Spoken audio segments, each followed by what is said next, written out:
Taking photographs is fun. It's how we capture our images, how we keep our memories and share them with our friends and family.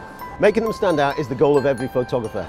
I'm Iain Mallory and I'm here to help you get the most out of your travel photography, to create photographs that inspire people and want them to travel.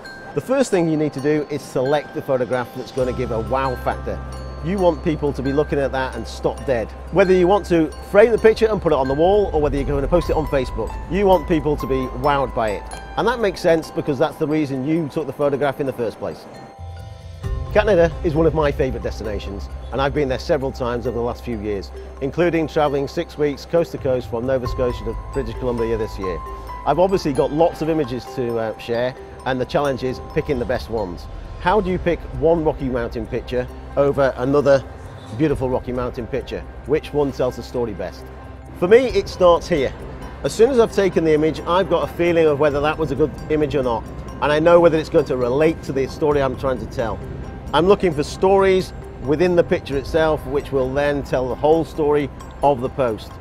When I later go back to actually choose the images, that one will be at the forefront of my mind because I knew at the time it was a good image. Okay, so what about equipment? As a social media influencer, this is obviously one of my main tools. I take photographs on my phone and I send them out on Instagram so I can share the immediacy of the destination at the time. Above that, I also use other cameras. I have this, which is a Fujifilm X Pro 1, which I use for daily things, taking photographs around the streets, certainly in the evening when I don't want to be carrying a big camera like my DSLR. I've got a large Canon 7D with interchangeable lenses, which I use for most of my work during the day. When I'm editing the photographs, I obviously need a number of options. Whether it be on my phone or whether it be on my computer, I need to be able to make sure that that image stands out above the rest. I don't just want travel snaps, I want a good image which gives punch.